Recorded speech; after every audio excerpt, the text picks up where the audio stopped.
बिस्मिल्लाहिर्रहमानिर्रहीम। जैसा कि मैंने आपको अपने प्रीवियस लेक्चर में हमारा जो सेकंड पोर्शन था वो कंप्लीट हो गया है।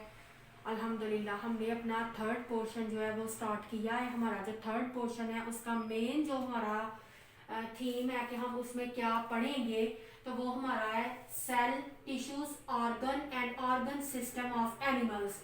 हम इसमें पढ़ेंगे कि एनिमल्स की बॉडी किन से मिलकर बनी है, टिश्यूज क्या है, ऑर्गन क्या है, ऑर्गन सिस्टम क्या है, क्या फंक्शन परफॉर्म करते हैं, इनका स्ट्रक्चर कैसा होता है। तो जो आज हमारा है आगे से टॉपिक वो हमारा है सेल। तो हम देखेंगे, हमने अपने प्रीवियस लेक्चर में भी ये स्टडी किया था कि व्हाट इज सेल। ऑर्गेनिज्म की बॉडी जो है वो सेल्स से मिलकर बनी हुई है। हमारे पास जो सेल्स होते हैं वो बेसिक जो है वो हमारी ऑर्गेनिज्म की बॉडी का बेसिक पार्ट है, क्योंकि सेल ही मिलते हैं, सेल से ही मिलकर ऑर्गेनिज्म की बॉडी बनी है। जो हमारे पास यूनिसेलुलर होते हैं उनकी बॉडी सिंगल सेल से मिलकर बनती है, और जो हमारे पास मल्टी सेलुलर ऑर्गेनिज्म होते हैं उनकी बॉडी मल्टीपल ऑफ सेल से मिलकर बनती है। तो सेल जो है वो बेसिक स्ट्रक्चरल और फंक्शनल यूनिट है ऑर्गेनिज्म की बॉडी के अंदर। तो हम देखते हैं कि सेल क्या है, व्हाट इज सेल। एनिमल जो है वो made up of cell, animal cell से मिलकर बने हैं। उसके बाद it exhibit of properties of life, ये इस इतने कैपेबल होते हैं कि ये लाइफ की प्रॉपर्टीज को सरंजाम दे सके बखूबी तरीके से। उसके बाद सम और सिंगल सेल तो उनको हम यूनिसेलुलर कहते हैं, सम और मल्टीपल सेल तो उन्हें हम मल्टीसेलुलर ऑर्गेनिजम्स कहते हैं। जिन ऑर्गेनिज्म की बॉडी सिंगल सेल से मिलकर बनी होती है हम उन्हें यूनिसेलुलर कहते हैं, और जिन ऑर्गेनिज्म की बॉडी मल्टीपल ऑफ सेल से मिलकर बनी होती है, हायर ऑर्गेनिज्म होते हैं, उनको हम कहते हैं मल्टी सेलुलर ऑर्गेनिज्म। एनिमल्स की बॉडी जो है वो डिफरेंट काइंड ऑफ सेल से मिलकर बनी हुई है, और डिफरेंट काइंड ऑफ सेल जो है वो स्पेशलाइज्ड फंक्शन परफॉर्म करते हैं, डिफरेंट फंक्शन परफॉर्म करते हैं ऑर्गेनिज्म की बॉडी के अंदर। जब वो डिफरेंट फंक्शन परफॉर्म करते हैं, different kind of specialized cell से मिलकर बने हुए हैं, तो उनको वो प्रोड्यूस हमारे पास होते हैं फिर हायर लेवल ऑफ ऑर्गेनाइजेशन वाले ऑर्गेनिज्म। अब हायर लेवल ऑफ ऑर्गेनाइजेशन में उनकी बॉडी जो है वो टिश्यूज भी उनकी बॉडी में प्रेजेंट होते हैं, ऑर्गन भी प्रेजेंट होते हैं, और ऑर्गन सिस्टम भी प्रेजेंट होता है। अब उनकी बॉडी के अंदर tissues, organ and organ system, उनकी स्ट्रक्चर्स कैसी हैं, उनका फंक्शन क्या है, वो हम इंशाल्लाह जो है वो स्टडी करेंगे। तो सेल जो हमारे पास है वो बेसिक उसके 3 मेजर कंपोनेंट होते हैं, सेल मेम्ब्रेन, साइटोप्लाज्म और न्यूक्लियस। इधर ये सेल की डायग्राम जो है वो मैंने आपको ड्रॉ करके बताई है, मैं इसे आप एक्सप्लेन करूंगी। ये हमारे पास एक सेल है, सेल के सेंटर में हमारे पास ये न्यूक्लियस प्रेजेंट होता है।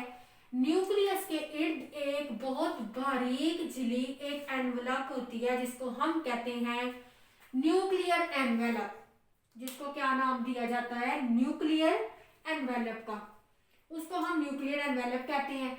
उसके बाद उसके सेंटर में डार्क स्पॉट होता है जिसको हम कहते हैं न्यूक्लियोलस। न्यूक्लियोलस के अंदर क्रोमैटिन मटेरियल जो है वो प्रेजेंट होता है। इधर ही हमारे पास क्रोमोसोम्स भी पाए जाते हैं न्यूक्लियस के अंदर। उसके बाद इसके इर्द गिर्द जो आपको ये नजर आ रही हैं ये सारी न्यूक्लियस के अंदर ऑर्गेनेलिस प्रेजेंट है। हमने अपने प्रीवियस लेक्चर में पढ़ा था कि न्यूक्लियस के अंदर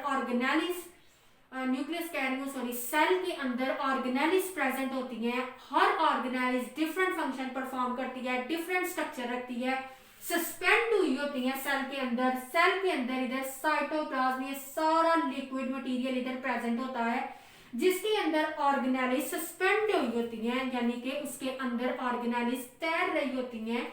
अगर हम सादा जुबान में कहें तो ठहरी हुई होती हैं। ये हमारे पास सेल है, ठीक है। सेल के ये वाला अराउंड सेल के अंदर का जो हमारी है उसको हम कहते हैं मेम्ब्रेन को प्लाज्मा मेम्ब्रेन। प्लाज्मा मेम्ब्रेन भी डिफरेंट, इसका भी अपना अलग फंक्शन है कि ये क्या फंक्शन परफॉर्म करती है, ये हम आगे जाके अपने नेक्स्ट लेक्चर्स में जो है वो देखेंगे कि प्लाज्मा मेम्ब्रेन क्या काम करती है। हर एक ऑर्गेनेलिस को हम डिटेल से स्टडी करेंगे। इधर हम अभी पढ़ेंगे कि सेल के अंदर प्रेजेंट क्या क्या होता है। उसके बाद सेल के बाहर जो है वो ये ऑर्गेनेलिस प्रेजेंट होती है, जो कि ये प्रेजेंट होती है, और इधर इसको हम बोलते हैं रफ एंडोप्लाज्मिक रेटिकुलम। ठीक है, इनको हम बोलते हैं rough endoplasmic reticulum. Rough endoplasm ये जिसके ये दानेदार राइबोसोम जिसके ऊपर प्रेजेंट होते हैं, एंडोप्लाज्मिक रेटिकुलम की सरफेस के ऊपर राइबोसोम ये प्रेजेंट है, तो इसलिए इसकी सरफेस रफ हो जाती है, तो हम इसको नाम देते हैं रफ एंडोप्लाज्मिक रेटिकुलम। अब हमारे पास जो है वो इस तरह सिंपल फॉर्म भी होती है, जो कि बगैर राइबोसोम्स के होती है, इसकी सरफेस स्मूथ होती है, इसलिए इसको कहते हैं स्मूथ एंडोप्लाज्मिक रेटिकुलम। उसके बाद सेल के अंदर फ्री राइबोसोम्स भी पड़े हुए होते हैं। उसके बाद इसके एक साइड पे ये वेसिकल्स प्रेजेंट होते हैं, ये वेसिकल्स हैं। उसके बाद ये सैक नुमा ऑर्गेनेलिज हमारे पास होती हैं, जिनको हम कहते हैं गोल्जी बॉडीज और गोल्जी अपरेटस। ठीक है, उसके बाद मेजर एनर्जी प्रोडक्शन करने वाली ऑर्गेनेलिज, एनर्जी प्रोडक्शन करने वाली या वो खुद रेप्लिकेट होने वाली ऑर्गेनेली हमारे पास आती है माइटोकॉन्ड्रिया। सेल्फ रेप्लिकेट ये हो जाती है, खुद ब खुद रेप्लिकेशन करती है और एनर्जी प्रोड्यूस करती है। मेजर एनर्जी हमारी बॉडी के अंदर माइटोकॉन्ड्रिया से हम लेते हैं। माइटोकॉन्ड्रिया को power house of the cell भी बोलते हैं, कि ये सेल का पावर हाउस है, इधर हमारी एनर्जी बनती है। उसके बाद ऑर्गेनेलिज लाइसोसोम भी प्रेजेंट होते हैं, माइक्रोट्यूब्यूल्स प्रेजेंट होती हैं हमारे पास, माइक्रोफिलामेंट्स प्रेजेंट होते हैं हमारे पास। तो इस तरह हमारे पास ये सेल का स्ट्रक्चर है।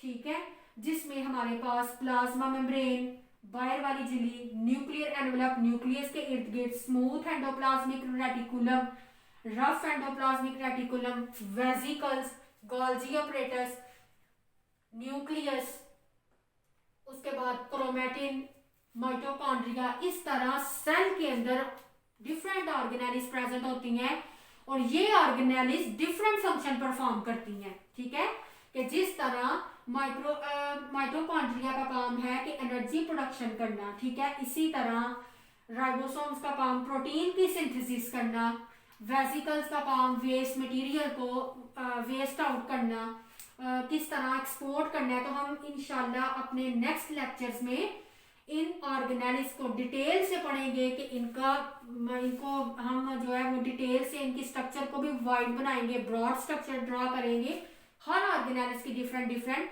और फिर देखेंगे कि ये क्या फंक्शंस परफॉर्म करती हैं।